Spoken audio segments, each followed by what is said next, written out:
ওই safety bell লাগান নিন, দুইটা সেফটি বেল সাজা হয়েছে দুনিয়া।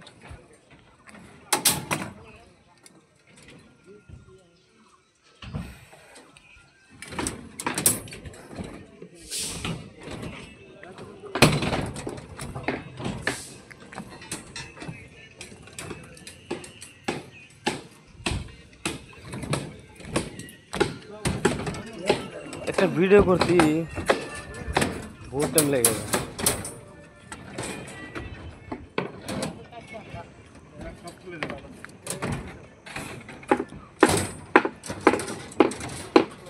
ওই আসপত করে গেল, এই ভীমটা বালকে বাঁধতে দিলে এলো।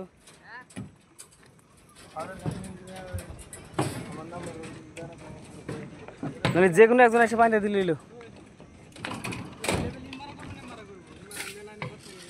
কি বাদ থাকে এই অত বাদ রইল কে?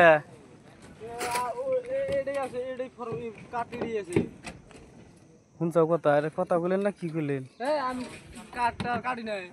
কানে কি করলাম তাহলে? ফিক্স মাল বানা দিন না, মানে কি করলেন? এটা কাঠ কাটেন না, ওটা কি আমার ভুল? টুকরা ফেলাই মেরে দেন, শুনে টুকরা ফেলাই মেরে দেন।